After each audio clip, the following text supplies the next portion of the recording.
Assalamualaikum warahmatullahi wabarakatuh.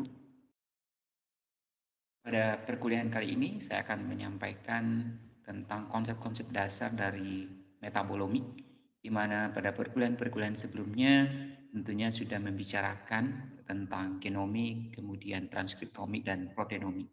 Dan inti dari tahapan-tahapan genom itu, jenjang strata dari genomik omik itu adalah metabolomi.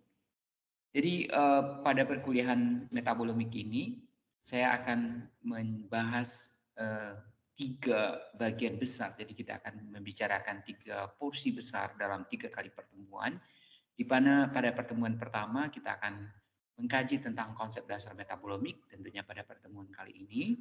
Dan selanjutnya pada minggu kedua kita akan berbicara tentang metode dan teknik analisis metabolemik. Dan terakhir pada minggu ketiga kita akan secara spesifik berbicara tentang apa saja bentuk-bentuk aplikasi metabolemik ini. Nah, terkait dengan capaian pembelajaran pada topik atau pada bab pembelajaran mengenai konsep dasar metabolemik, kita berekspektasi bahwa nantinya mahasiswa akan dapat memahami makna, definisi, dan juga prinsip dari metabolit itu sendiri, bagaimana perbedaannya dengan metabolom, dan bagaimana pula dengan metabolemik gitu ya, terkait juga dengan definisi dari metabolisme itu sendiri.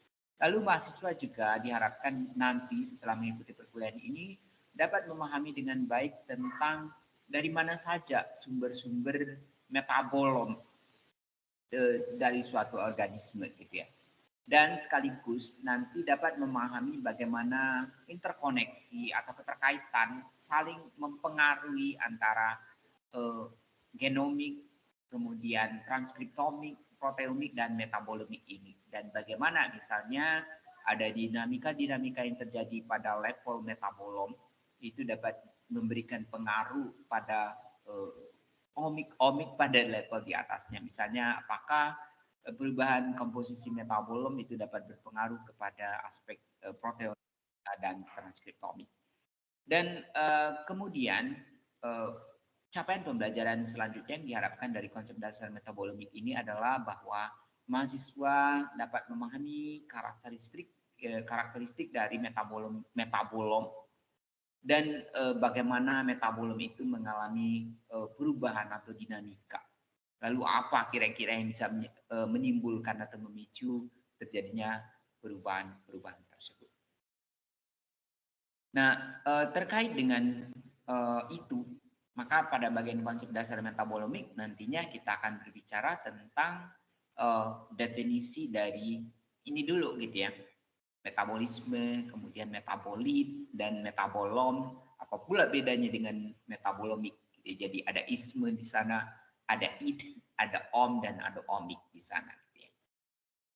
Lalu pada chapter kedua selanjutnya apa yang menjadi capaian pembelajaran yang diharapkan nanti dari perkuliahan tentang metode dan teknik analisis metabolemik, bahwa mahasiswa dapat memahami dengan baik alur kerja atau workflow dalam proses analisis metabolemik.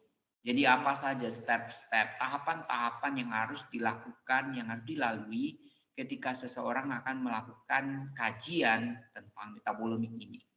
Lalu apa saja metode dan teknik yang digunakan orang dalam melakukan analisis metabolemik ini. Jadi dikenal secara umum dikenal dengan 2 bagian, yaitu metode targeted dan untargeted terhadap analisis metabolemik ini, dan kemudian masing-masingnya juga memiliki teknik analisis berbagai macam. Lalu juga nanti mahasiswa diharapkan dapat memahami teknik yang digunakan dalam dalam kajian besar dari metabolemik ini, yaitu tentang teknik kromatografi dan spektroskopi massa. Mana nanti akan ada kromatografi liquid atau LC, liquid kromatografi, yang dikombinasikan dengan spektroskopi massa atau LCMS, dan kromatografi gas yang dikombinasikan dengan spektroskopi massa atau GCMS. Dan kira-kira bagaimana analisis dari hasil masing-masing ini nanti, dan sehingga kita bisa sama-sama saling membaca, menerjemahkan hasil-hasil dari analisis terhadap metabolisme itu.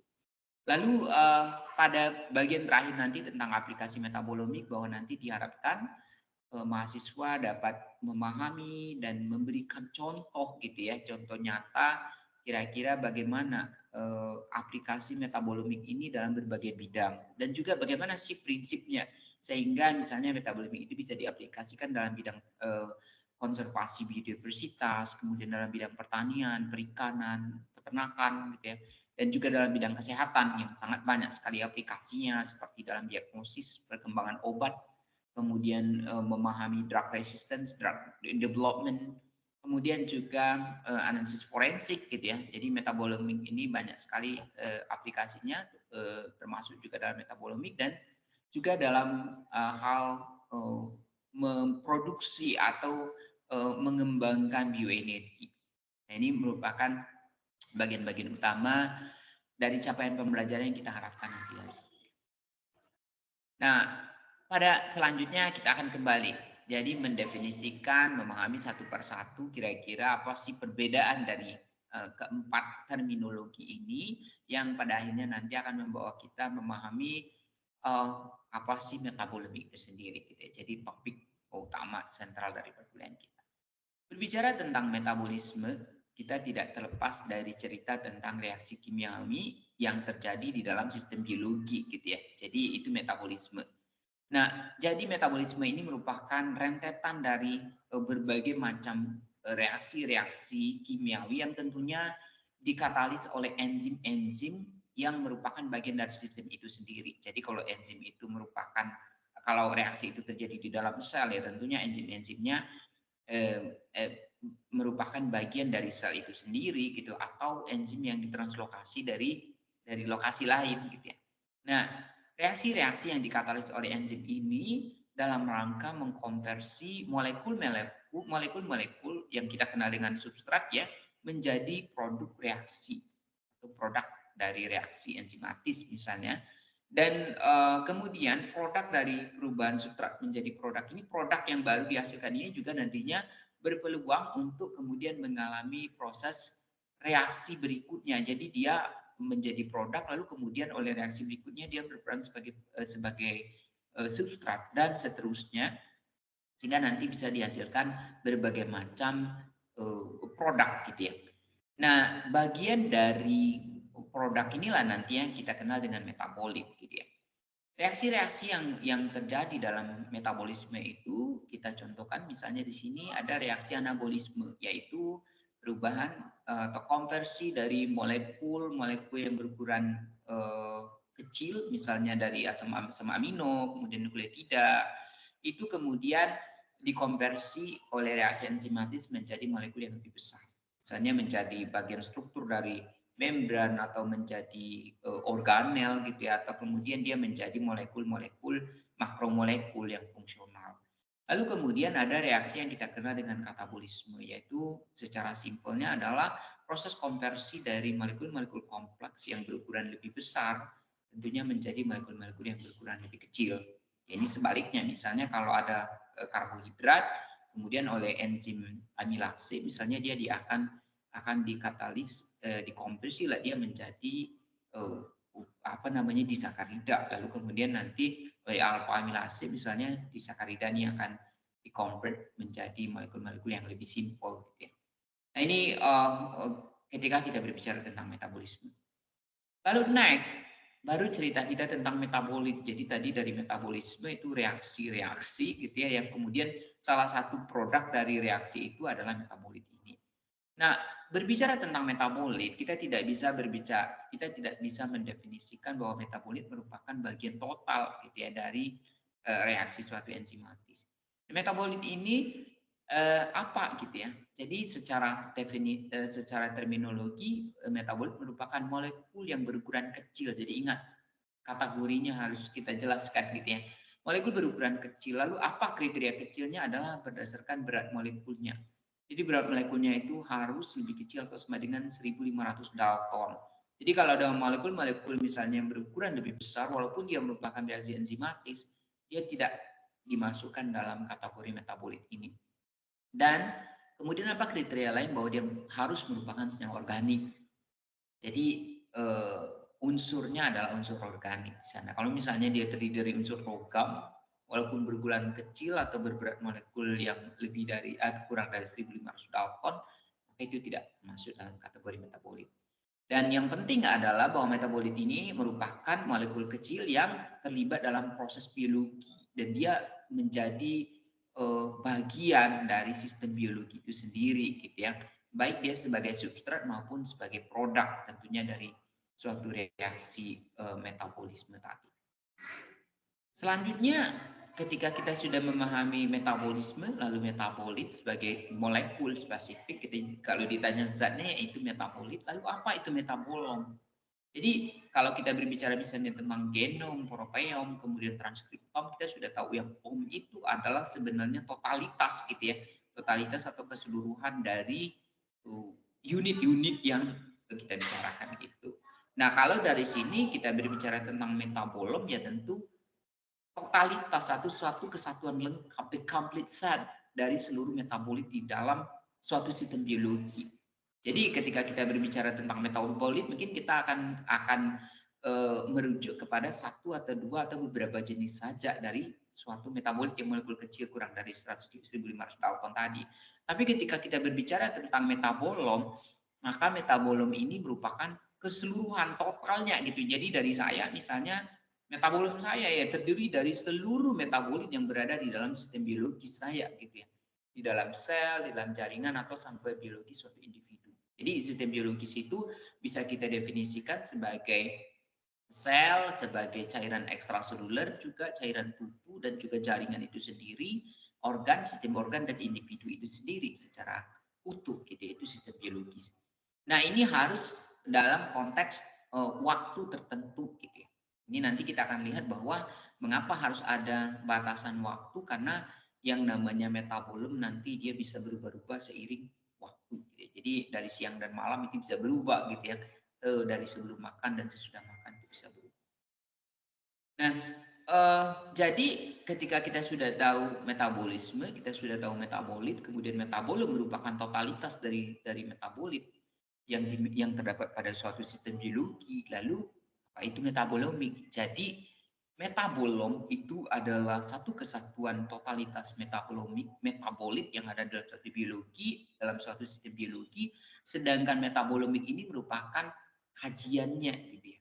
Jadi bentuk kajian yang berkaitan tentang metabolom. Jadi metabolomik itu adalah kajian secara simpelnya adalah kajian tentang metabolom. Kajian seperti apa? Kajian yang meliputi identifikasi, jadi diketahui jenis-jenis metabolitnya gitu ya, atau komposisi dari metabolom suatu sistem biologi dan juga dia melakukan kuantifikasi, jadi mengukur konsentrasi, kadar dan sebagainya. Dan juga termasuk dinamika gitu ya. Jadi analisisnya itu adalah analisis bersifat identifikatif gitu ya dan juga kuantitatif dari metabolom. Jadi seluruh metabolit itu dilakukan identifikasi dan juga dan dikuantifikasi masing-masingnya. Nah, sistem biologi ini kita bisa melihat juga melihat dinamika dari metabolom itu sendiri nanti ya. Tentunya sebenarnya dinamika itu bisa kita pahami, bisa kita ketahui nanti dari memahami konsentrasi gitu ya. Jadi kapan dia naik, kapan dia turun, kemudian apakah terjadi perubahan komposisi. Jadi dari identifikasi komposisi dan kuantifikasi nanti akan lahir sebuah gambaran tentang dinamika dari apa namanya metabolom itu sendiri sehingga bagaimana nanti metabolom itu mengalami perubahan akibat respon terhadap suatu faktor atau beberapa faktor tertentu. Misalnya karena faktor diet, kemudian faktor patogen, genetik dan sebagainya yang akan berpengaruh kepada dinamika. Kemudian, nah ini merupakan konteks yang mengilustrasikan tadi keterkaitan gitu ya satu kesatuan dari metabolisme yang kita ceritakan sebagai suatu reaksi gitu ya yang dikatalis oleh enzim yang terjadi dalam sistem biologi dan kemudian apa yang menjadi produk dan substrat dari reaksi itu salah satunya adalah metabolit. Jadi misalnya di sini asam laktat, asam glutamat, metionin, ATP, kemudian glukosa, kemudian glukosa 6-fosfat ini merupakan contoh-contoh dari metabolit. Mengapa begitu? Pertama, karena dia berada dalam sistem biologi, dia merupakan molekul organik dan kemudian berukuran kecil. Jadi karakternya itu lebih kurang dari 1.500 Dalton gitu ya. Nah, ketika kita membicarakan totalitas dari seluruh metabolit dalam suatu individu, misalnya pada manusia atau pada mencit, pada sistem biologisnya, maka itu kita kenal dengan metabolom, jadi keseluruhannya. Karena metabolom itu membicarakan tentang metabolit-metabolit yang ada. Nah, ketika semua kajian tentang metabolom inilah yang dikenal dengan analisis metabolom atau yang kita kenal dengan metabolomi. Nah, pertanyaan berikutnya, metabolit-metabolit yang ada dalam sistem biologi tadi dari mana sih sumber awalnya?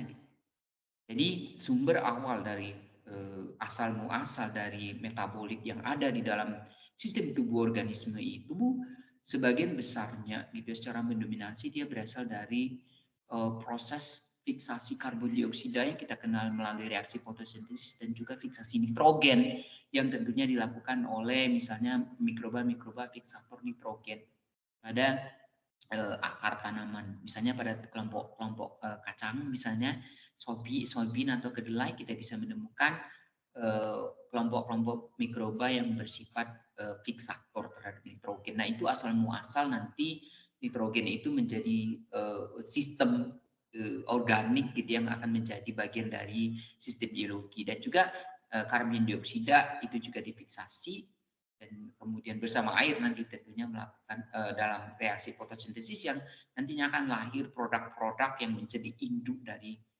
metabolit itu.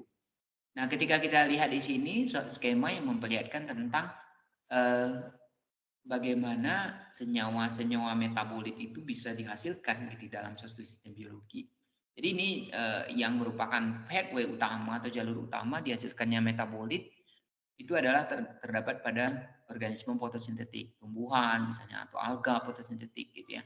Nah, kita melihat bahwa fiksasi karbon dioksida melalui proses fotosintesis nantinya kan akan menghasilkan senyawa-senyawa produk metabolisme primer gitu ya. Jadi reaksi metabolisme primer yang nantinya akan menghasilkan zat-zat utama yang rata-rata yang sangat berperan dalam proses pertumbuhan sel. Jadi misalnya pati gitu ya, glukosa itu sendiri gitu itu merupakan kelompok dari metabolit primer gitu ya, piruvat, kemudian fosfogliserat misalnya, asam lemak itu sendiri, kemudian asam amino dan sebagainya gitu ya. Lalu di dalam organisme itu sendiri, di dalam hewan atau di dalam tumbuhan dalam konteks ini atau organisme fotosintetik, nanti senyawa-senyawa produk metabolisme primer ini nanti akan mengalami reaksi enzimatis ya tentunya dikatalis oleh enzim-enzim untuk kemudian menghasilkan berbagai senyawa berikutnya. Misalnya kita ikuti misalnya di sini salah satu produk fotosintesis kan akan dihasilkan glukosa, lalu kemudian nanti akan menjadi karbohidrat ya. Lalu kemudian glukosa itu nanti karbohidrat itu nanti akan memasuki fase siklus yang kemudian akan menjadi glukosa dan asetil-CoA. Nah, asetil-CoA ini bisa kemudian mengalami konversi menjadi senyawa terpen. Ini kelompok-kelompok metabolit sekunder dari tumbuhan yang sangat familiar gitu ya. Misalnya senyawa sterol, monoterpen, sequestrapen. Ini senyawa-senyawa yang kalau pada tumbuhan itu sangat berguna biasanya kita dalam mengeksplorasi untuk bahan obat-obatan. Atau misalnya kita bisa melihat di jalur sini dari asetil-CoA itu bisa juga dikonversi menjadi fenol gitu, senyawa-senyawa fenol seperti flavonoid gitu ya, komponen-komponen antioksidan yang biasanya banyak dieksplor dari tumbuh-tumbuhan gitu ya. Atau misalnya dia menghasilkan ini dari misalnya fosfoenol piruvat, kita tahu itu dari reaksi metabolisme primer itu akan dihasilkan misalnya senyawa-senyawa asam amino aromatis gitu ya. Jadi akan endingnya nanti bisa dihasilkan nikotin, kemudian poliamin gitu ya. Nah, ini merupakan rangkaian rentetan yang memperlihatkan bahwa sebenarnya metabolom atau totalitas dari metabolit-metabolit yang terdapat misalnya pada konteks ini pada tumbuhan, kita bisa melihat itu merupakan produk reaksi metabolisme, baik reaksi metabolisme pada level primer dan sekunder gitu ya. Nah, pada kajian metabolom atau metabolomik itu yang banyak menjadi perhatian adalah senyawa-senyawa atau metabolit sekunder ini. Mengapa begitu? Karena senyawa-senyawa ini merupakan senyawa-senyawa yang mungkin lebih jauh beragam, lebih diverse dia dan juga kebermanfaatannya itu jauh lebih banyak gitu ya bagi manusia. Jadi kajian itu banyak tertuju ke sana dibandingkan dengan kajian tentang ini metabolit primer. Mengapa metabolit primer tidak lagi menjadi fokus pada kajian metabolomik maksud saya? Karena kajian itu sudah hampir tamat gitu ya, karena sudah dari dulu kala orang memulainya dari mengkaji tentang apa namanya senyawa-senyawa metabolit primer ini. Jadi misalnya bagaimana glukosa diproduksi, kemudian bagaimana asam lemak sama amino semuanya itu sudah sangat lengkap dieksplorasi. Jadi tadi kita bisa melihat ada dua kriteria dari senyawa metabolit itu, ada metabolit sekunder dan metabolit primer yang merupakan produk aktivitas metabolisme primer seperti fotosintesis dan respirasi yang penting untuk pertumbuhan sel. Jadi apa contohnya? Misalnya berbagai macam bentuk gula, kemudian asam-asam amino, protein, kemudian asam nukleat dan polisakarida. Dan kemudian ada metabolit sekunder yang merupakan produk atau hasil dari aktivitas metabolisme sekunder yang memecah senyawa-senyawa metabolit primer tadi. Gitu. Jadi memetabolisme terhadap metabolit primer tadi. Apa contohnya tadi sudah kita katakan misalnya senyawa alkaloid, kemudian fenol, steroid, kemudian minyak atsiri dan juga turunan-turunan dari polisakarida, misalnya dari pin dan tanin. Jadi di sini kita bisa melihat misalnya metabolit primer itu bisa dikategorikan ada kelompok enzim, kemudian ada kelompok asam amino, kemudian ada asam organik seperti asam laktat, kemudian asam asetat, dan juga ada vitamin A, B, C. Lalu ada kriteria dari metabolit sekunder, yaitu pigmen, misalnya karotenoid, kemudian antosianin, kemudian ada alkaloid gitu ya. Jadi morfin, kodein, kemudian asam amino esensial, maksud saya minyak esensial, minyak siri gitu ya, dari misalnya dari minyak serai, kemudian juga senyawa-senyawa toksit. Jadi pada tumbuhan maupun pada hewan itu merupakan komponen senyawa metabolit sekunder gitu ya. Atau kurkumin misalnya kita bisa temukan pada kunyit dan sebagainya. Nah, jadi berdasarkan sumbernya kita bisa melihat tadi dia berasal dari awalnya itu merupakan produk fotosintesis gitu ya, fiksasi karbon dioksida dan kemudian nanti akan masuk menjadi sistem biologis pada tumbuhan.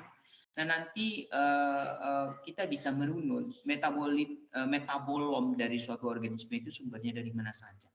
Jadi secara garis besar metabolom itu bersumber atau metabolit itu bisa bersumber dari dalam tubuh itu sendiri, yaitu dihasilkan oleh sistem biologis itu sendiri. Misalnya dari tubuh manusia, apa itu misalnya asam-asam amino, kemudian lemak, kemudian kofaktor, nukleotida, gula, hormon dan sebagainya. Pokoknya segala sesuatu yang kriterianya dalam kategori metabolit tadi yang sudah kita definisikan di awal yang dihasilkan dalam tubuh gitu ya, oleh tubuh itu sendiri. Tapi ada metabolit-metabolit yang diperoleh dari luar tubuh. Apa itu? Misalnya ya segala sesuatu yang kita peroleh dari makanan, kemudian dari obat-obatan yang kita konsumsi, atau misalnya dari toksin yang masuk ke dalam tubuh kita, atau misalnya kontaminan-kontaminan dari minuman, dari polutan dan sebagainya, dari udara yang kita hirup, pestisida, kemudian herbisida dan sebagainya. Jadi segala sesuatu yang tidak disintesis di dalam tubuh, tapi dia masuk ke dalam tubuh dengan berbagai jalur, bisa misalnya melalui kulit, melalui pernapasan dan sebagainya. Ini dalam konteks hewan gitu ya. Tapi kalau pada konteks tumbuhan bisa saja bisa melalui absorpsi dan sebagainya gitu ya. Nah, itu adalah metabolit eksogenus yang sumbernya dari luar tubuh. Jadi dinamikanya itu sangat berubah-ubah tergantung nanti bagaimana proses biosintesis atau reaksi-reaksi enzimatis di dalam tubuh dan juga degradasi di dalam tubuh gitu ya, akan mempengaruhi dinamika metabolit endogenus, sedangkan eksogenus ini tergantung kepada bagaimana lalu lintasnya dari senyawa-senyawa metabolit yang berada di luar tubuh masuk ke dalam. Apakah melalui makanan, melalui konsumsi obat dan sebagainya gitu ya. Nah, jadi asal muasal dari metabolit itu bisa berasal dari organisme itu sendiri, baik dari hewan, kemudian dari manusia dan juga dari tumbuh-tumbuhan, atau misalnya dari yang kita kenal dengan eksposon. Jadi berasal dari paparan terhadap suatu sumber metabolit dan juga dari makanan. Atau berasal dari mikrobiota yang berasosiasi dengan suatu host. Jadi misalnya kalau kita ya di dalam usus besar kita itu terdapat banyak sekali mikroba, dan mikroba ini merupakan organisme yang juga akan menghasilkan senyawa-senyawa metabolit. Atau misalnya jamur endofitik pada tumbuhan gitu ya. Jadi jamur endofitik ini juga nanti bisa menghasilkan metabolit yang bisa ditransfer ke tumbuhan, sehingga nanti tumbuhannya akan memiliki metabolit itu. Nah, atau dari jalur biosintetik gitu ya, jalur biosintetik yang melibatkan antara host dan mikrobiota. Nah, jadi kita bisa melihat di sini bahwa ada kriterianya adalah metabolom itu, eksometabolom, yaitu semua metabolit yang sumbernya berasal dari luar tubuh. Kemudian ada endometabolom, adalah semua metabolit yang dihasilkan oleh tubuh itu sendiri. Lalu di antara keduanya itu kita bisa melihat ada, terutama kasusnya ini pada, misalnya contohnya pada tumbuhan yang ada endofitiknya, ada fungi endofitiknya, atau misalnya pada manusia atau pada mamalia yang dan segala jenis hewan yang biasanya di dalam saluran pencernaan terdapat mikrobiota.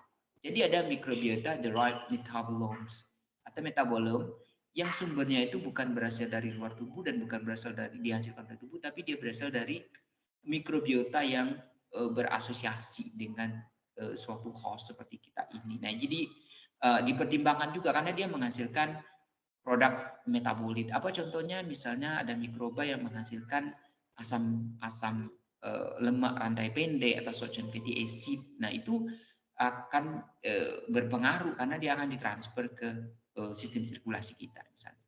Nah, perlu diketahui bahwa di dalam tubuh mamalia, misalnya pada manusia juga kita bisa menemukan miliaran dari mikrobiota dalam saluran cerna ini, yang nantinya juga akan memiliki aktivitas yang dinamis dan akan menghasilkan berbagai macam produk metabolit yang tentunya akan berpengaruh kepada profil dari metabolit kita.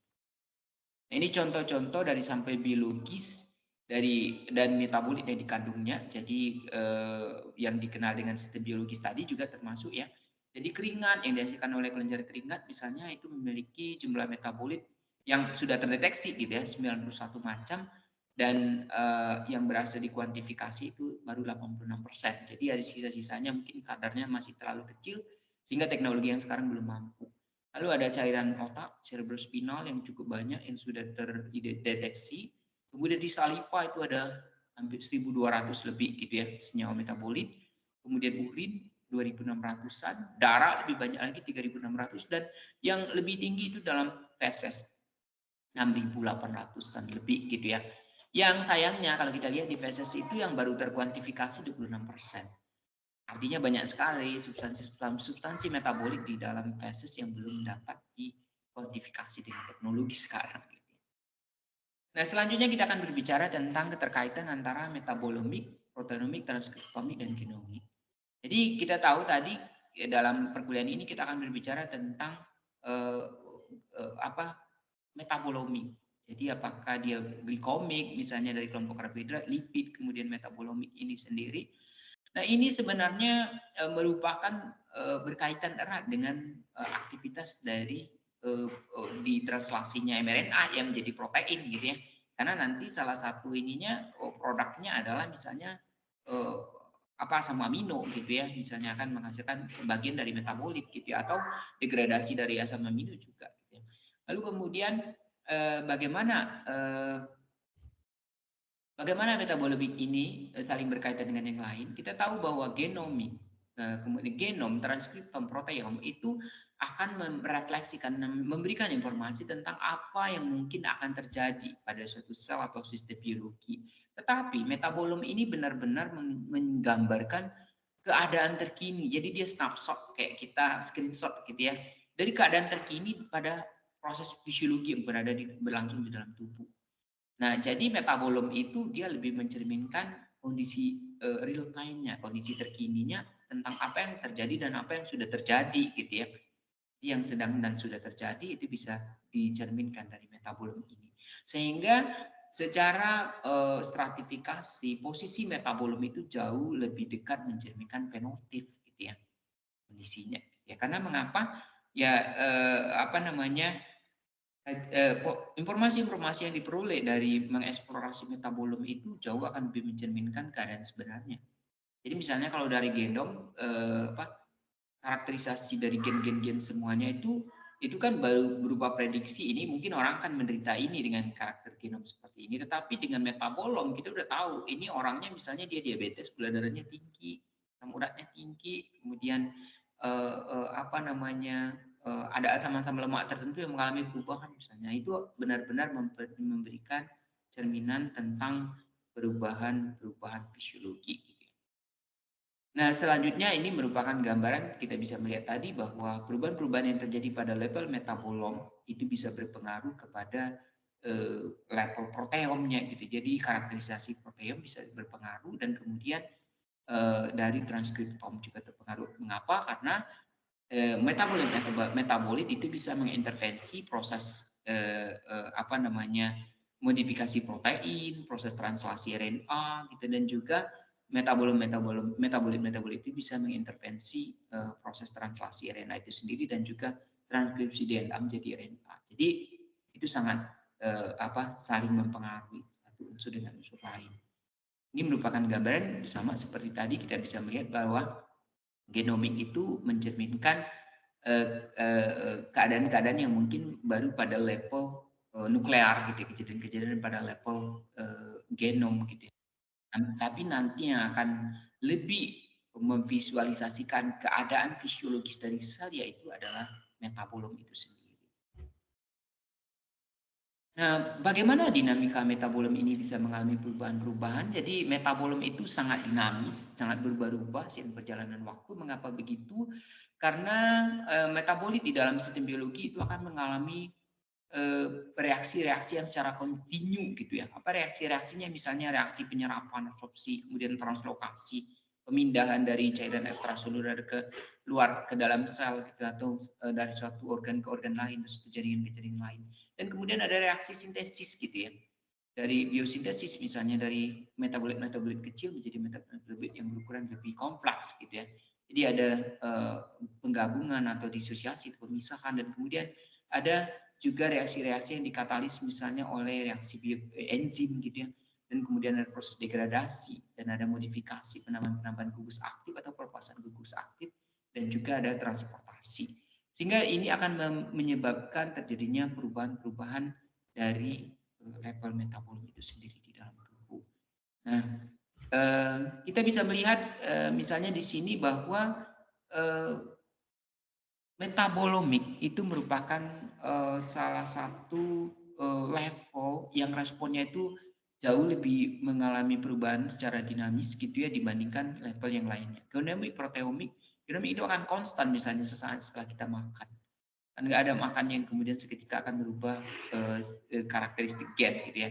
Tapi proteomik mungkin akan berbeda karena makan mungkin akan memicu transkripsi dari gen sehingga nanti transkriptomik akan berubah gitu. Ada gen-gen tertentu yang akan meningkat gitu ya ekspresinya sehingga transkriptomik akan meningkat. mRNA meningkat, proteomik meningkat. Tapi metabolom itu jelas akan sangat tinggi.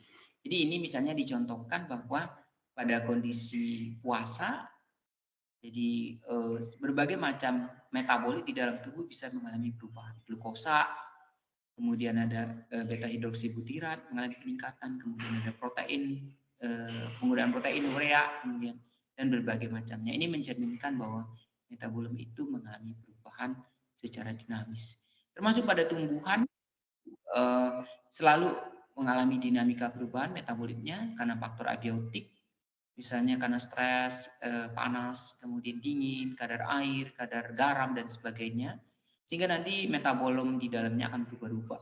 Kemudian sedangkan aspek biotik juga akan mempengaruhinya. Apa misalnya ada serangan hama, serangan insekta, kemudian patogen, kemudian serangan herbivore, itu semuanya akan berpengaruh kepada dinamika dari metabolit di dalamnya. Sehingga akan berbeda-beda misalnya antara tumbuhan yang sedang terserang oleh hama dengan tumbuhan yang tidak terserang oleh hama dari profil metaboliknya. Nah, ini ada satu penelitian yang memperlihatkan bahwa ternyata jahe merah ini juga profil metabolomiknya itu metabolitnya itu mengalami perubahan antara apa namanya sore hari dan pagi hari. Jadi ketika dilakukan identifikasi terhadap metabolomnya diketahui misalnya di sini terdapat ini. Jadi grafik ini mencerminkan profil dari senyawa-senyawa penyusunnya. Kita bisa melihat terdapat variasi yang cukup kontras antara senyawa-senyawa yang bisa muncul, bisa terdeteksi pada sore hari dan pada pagi hari. Ini mencerminkan bahwa pada tumbuhan juga metabolom itu bisa mengalami perubahan yang sangat dinamis dari waktu ke waktu. Baik, saya kira demikian perkuliahan ini. Terima kasih atas perhatiannya. Assalamualaikum warahmatullahi wabarakatuh.